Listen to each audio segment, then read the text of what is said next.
Bonjour à toutes et à tous et bienvenue dans votre Sanicast du vendredi 21 novembre 2025. Aujourd'hui, 3 sujets au programme. La dermatose nodulaire, la FCO3 et un point sur la bestnoatiose.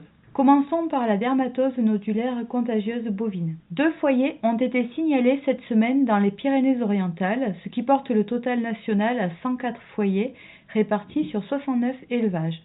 Les nouvelles sont plutôt rassurantes dans notre région, puisqu'aucun nouveau foyer n'a été détecté ces 14 derniers jours.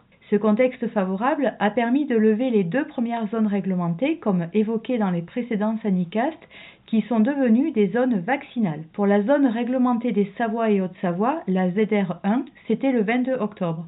Pour la ZR2 concernant la Loire et le Rhône, c'était le 5 novembre. Nous précisons ici ce que cela signifie pour les mouvements. Les bovins, depuis ces zones vaccinales vers la zone indemne, sont possibles, mais sous certaines conditions.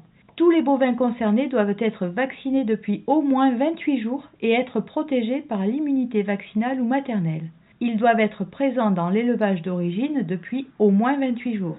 Un examen clinique favorable doit être réalisé par le vétérinaire sanitaire dans les 48 heures précédant le départ. Et bien sûr, un laissez-passer sanitaire attestant la vaccination est requis. Passons maintenant à la FCO3. Pas d'évolution dans le département au sein duquel on dénombre toujours 66 foyers.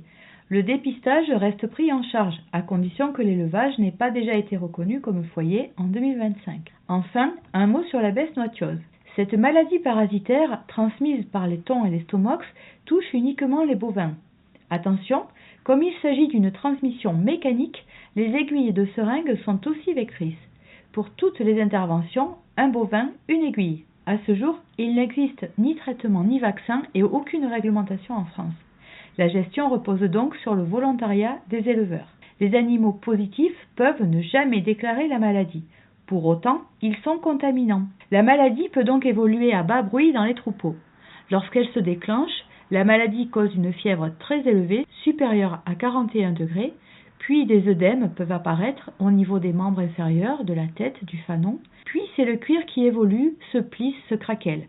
La bestnoatiose est aussi appelée maladie de la peau d'éléphant. Depuis la campagne de prophylaxie 2021-2022, le dépistage est fait dans les laits de grands mélanges, mais pas dans les sérologies. Depuis février 2023, les dépistages à l'introduction sont systématiques et remboursés par le conseil départemental dans le cadre de la convention signée avec le GDS.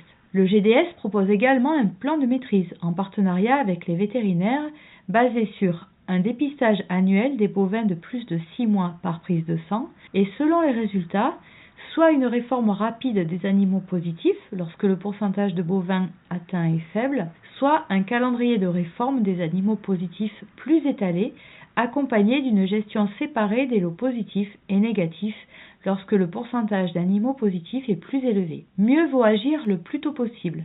La dimension collective est particulièrement importante dans la gestion de cette maladie, puisque les vecteurs sont des insectes. Si vous avez des questions ou souhaitez en savoir plus sur ce plan, n'hésitez pas à nous contacter. Nous sommes là pour vous accompagner, même si vous ne vous engagez pas dans un plan d'assainissement. L'objectif est d'œuvrer pour limiter la propagation de ce parasite. Nous vous souhaitons une bonne semaine et du courage pour travailler dans ces conditions hivernales et vous remercions pour votre écoute.